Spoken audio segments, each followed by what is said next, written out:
And also a special thank you to Lisa, the director and founder of Unearth, in the room today. I encourage everyone to catch up with her and acknowledge her dedication to community and particularly to people and the environment in our journey to try and help communities. And acknowledge both Fiona and Jackie. Well done, well navigated, Jackie. Can I say, for me standing here, it is a very liberating experience not to be constrained by employment with any government. And in fact, the first two questions, can I say, that were asked of Jackie were not questions for Jackie at all. Or the NRRA, it is not their plan, they do not own it, that you do. So when you're asking those questions, turn to the person beside you and ask the question and have the discussion yourself, because it's only you that will enable those things to change.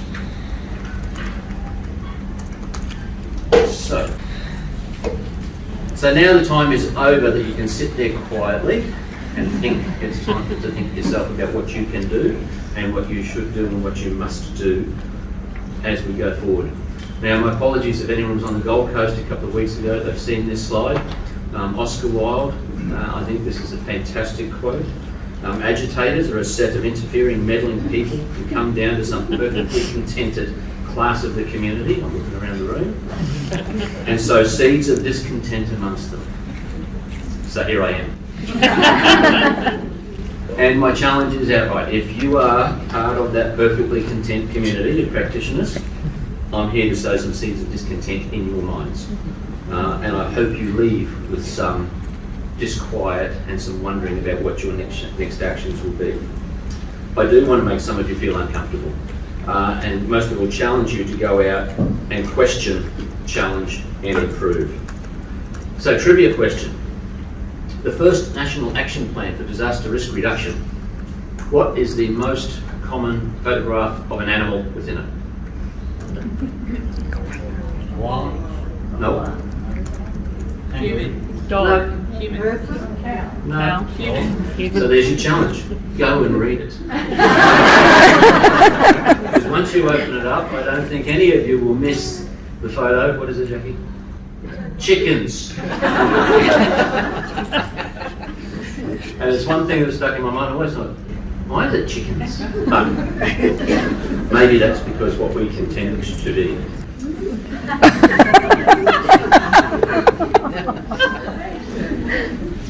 So that's what the challenge is today. And at the beginning of the session, the topic that was on the board was about resilience in a riskier world. And it came up with the title of Transforming for the Future. It's more about transforming the future. And as much as I hate to stand up after any other presenter and sound like I'm changing or reflecting on what they've said, it's more than incremental change. The time has passed for that. If the world is truly riskier and as risky as we think it is, we know it is. If you've read IPCC 6, you know it is. The time of climate extremes is not in the future, it's here and now. Then the time to adapt is past. The time to debate is past. And the time to be courageous is now.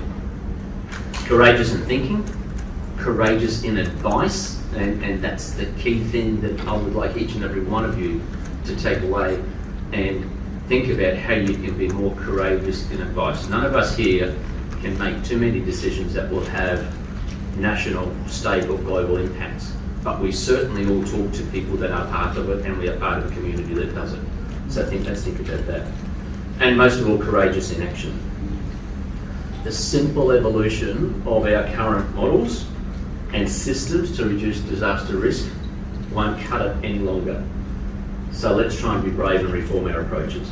Because we know that society is this very complex animal, a system that revolves around people and their basic needs, social, cultural needs. Normal times is serviced well in our country by interconnected, codependent systems of politics, the economy, supply chains, services and infrastructure. How well did that work at the beginning of COVID? Let alone other disasters that we face. And if we think about it, and we all prescribe to the UN, isn't that exactly what the UN describes as disaster risk reduction? A way to prevent new and reduce existing risks, strengthening the resilience of people, systems and approaches. And they're the three areas that I'll concentrate a little bit on this morning around that.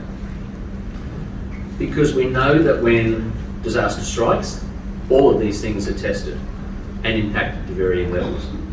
We know that disasters cause stress, confusion and tensions and heightened emotions, and every decision that we make then will have somehow been influenced by decisions we've made today, and our success will be driven by the decisions we've made today, not the ones we make when those things are unfolded. So it's about that level of preparation. It's about thinking past the impacts that we see and really trying to analyse the consequences. You know, let's not go out and count damaged roofs. Let's not go out and count things at all. But let's have thought about that and be prepared for what those consequences are. Because it's not about, don't touch it. Keeps wanting to bring it up. It's very sensitive. It's not about those things. You know, we talk in different sessions that we do. It's not about houses. Houses are just things, but people live in them and they are homes. It's not about being able to flick a switch and whether a light comes on or not, or turn a tap on when water comes out, or flush a toilet. It's about livability. And these tools and measures, and we talk about monitoring and evaluation things, are already in existence. And you can look at things like the Mercer livability scale and things like that. They are basic things that we can use. As cities, we compete against each other for livability. And please put your hand up if you do this in resilience building. It's exactly what we should be doing in resilience building. It's already there. So as much as some of my research colleagues might say we need to do more research on this, sorry anyone in the room, you know, a lot of it is there. Let's not wait for something better to apply. So as a nation, have we done that? Well, we have, sort of. We've thought about this. We've come up with the National Disaster Risk Reduction, a great framework closely aligned to Sendai. And we've heard about the development of NAP 2.0, and I can attest to the effort and the dedication of the team that's gone into the co-design, the collaborative approach. Had the joy of facilitating a session at the Australian Local Government Association conference in Canberra. A fascinating piece of work to talk to mayors of local councils from across the country and see how they engage and are engaged by us in that process. But even with this plan, I wonder whether we've been brave enough. And brave enough to highlight the tough issues. Plan for the issues not yet imagined, or worse, ones that have been imagined and discounted because that would be unprecedented. And if there's one thing I would love to see taken out of the Oxford Dictionary, it's unprecedented. Because that's just about our failure of imagination. Lismore has been topical. I don't know how many times I've heard Lismore mentioned this week. The flood was unprecedented. As someone who has, as a teenager,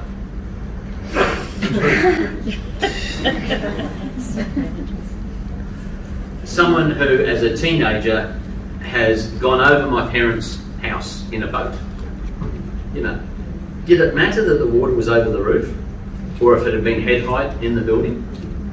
No, not to my parents, not to my grandmother that lived with us, not for the effect on my grandmother for the rest of the years of her life after that flood in terms of the mental health impacts it has. So let's not confuse the issue of, you know, how bad it was because it was unprecedented with the realities of what things are there and then. We talk of understanding risk. Is that within today's paradigms? Does it consider known hazards and experienced events, or does it go to the future and a future that we know will happen? We talk about accountable decisions. Do we really think that our current system of governance and our Westminster system and associated approach to responsible government and delegated authority is capable of making decisions of the magnitude required. That might be rhetorical. But think about it in terms of the news you watch tonight, because it will be there again. Do we really believe that somehow the necessary levels of investment will change and overturn? We talked about the 97.3 again. We've certainly got to get to a more balanced approach, but will it happen quickly?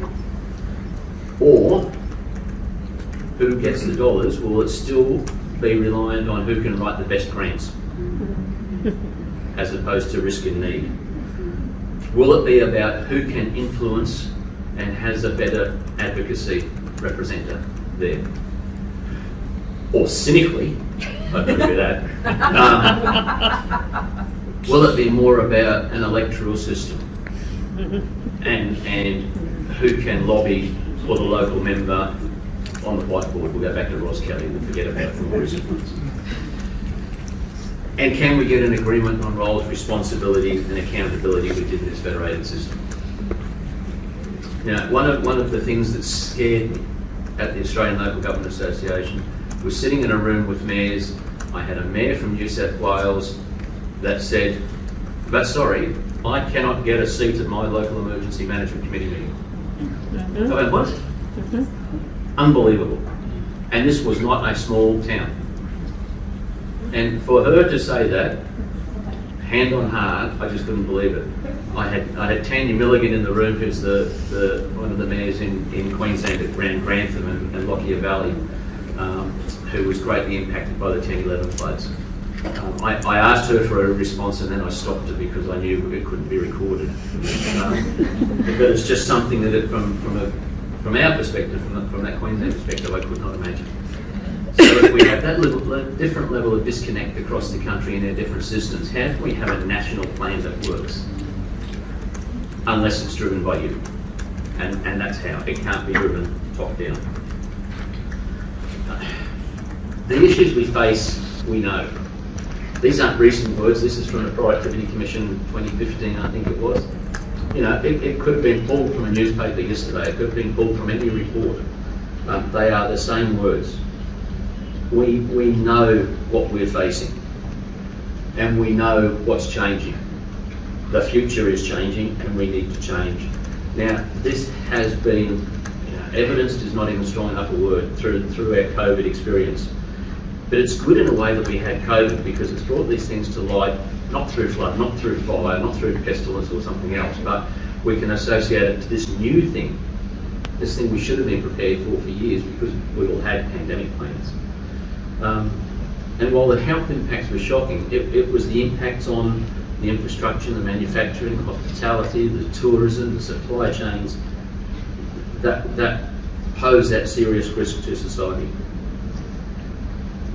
So as we go forward from that environment and think about our natural hazards and what impacts that cause and disasters, it's about being brave and asking the questions. So we hear the term, build back better. Everyone goes, yep, build back better, we've got to build back better. I'm going to put a few words after it for you and put a question mark. Build back better in harm's way? Do we just raise the house again? Maybe if I hold on to it. So the challenge is about being brave enough. Brave enough to challenge reinvesting in the same. Brave enough to challenge our current approach to planning. Brave enough to think differently about how we and when we decide to reduce risk. And brave enough to start these conversations today. But these are hard conversations. I've had this slide in different decks for a while, and it's not something I've put in since the change in coordinators general for NRRA. This may have been an immensely unpopular comment at the time, and probably poorly timed, but it's a discussion that we need to have and need to be brave enough to have it. And it was really interesting. I'll get to another slide which has a similar one, and you'll get, it got no reaction, but it was by someone else. Indonesia have already taken the decision to relocate their capital and are doing it. So starting with government agencies moving out of Jakarta. What planning have we begun to do for our low-lying coastal communities for 50 years hence? Now, Canala states that if tidal sea level rises happen, what are the impact on them? And we haven't begun, I won't say nobody's had the conversation, but it's certainly not a public, open, honest, transparent conversation about what's going to happen. We talk about buybacks now post-flood. When are we going to talk about buybacks or quarantining of that low-lying land that will be impacted at some stage in the future? Or will we just leave it for the next generation of us immigrants and the next generation of politicians, because it won't fit a political cycle? Now, I thought I'd show you this framework, because when we try and make sense of all of that, it gets really difficult. So this is just a framework. David Snowden is the author of it. Had the opportunity to listen to him just a couple of weeks ago. It's not a panacea to how we think about things, but to help us make sense and frame things in our head. You know, if it's a simple decision, a simple disruption that we have to deal with, when we can do it. You know, best practice solutions are easy. If it's a little bit more complicated and there's more things involved, then we look to good practice. But we're on the edge of complex problems, and we need to develop new approaches. And when things happen like COVID, it is truly chaotic. And if we try and apply simple solutions, like, let me think, how do we stop the spread? We'll close the border. We'll stop this. Then they are just, you know, what would normally be best practice in something else. But how did that work right across the country for us when you get things like you see people that can't, let's just leave it there.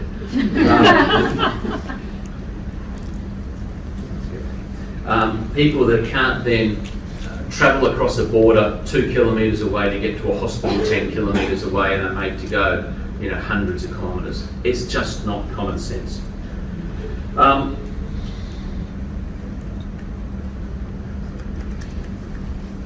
So what are the issues that we need to tackle around people? Needs, values, communication. Do we go back to Maslow's needs and that hierarchy of needs? Self-reliance, family, friends, religion, it is all of them. But there's one thing with people that is a tacit, thank you, piece that we need to know. Trust. And I've already heard the word trust mentioned a few times here this morning. So how do we go about building trust? Because this piece of survey is done every year, the Edelman survey. 2/3 of the population of Australia do not trust you. Sorry, they don't trust any government agency, they don't trust the media, and they don't trust business. So when we talk about getting messaging out and then believing and engaging and going forward, how do we do that if that's the case? 2/3. So there's other ways to think about how we engage in what we do. The social progress index is just one, and recently we've seen the new PM talking about a well-being chapter within the budget. That actually starts to put focus back on people. That's brilliant, and I hope that goes forward in the way that they're thinking. And it keeps people at the centre of our thinking through what we've got to deal with. Systems. We love picking up simple models and systems, and dare I say it, we go through this iterative approach. Sorry, Jackie, you said an iterative approach. About improving, identifying and putting it in place and testing it. It's the lessons learned approach. I've got to challenge it, because that's about looking back, what went wrong, what went well, and we'll change a little bit of the system. Maybe we've just got to change the system at times. Maybe we've got to admit that the system isn't right. So I'd say we need to think more about a critical thinking approach and how we approach these systems. The new government has promised $200 million a year in disaster risk reduction mitigation funding. Queensland's announced $700 million. Fantastic. But mitigation after the event becomes a political weapon. What wasn't spent, what was spent, where it should have been spent, and how it was spent. But we've got to ask ourselves a question first. Instead of protecting what is there, we've got to ask what should be there before we spend that money.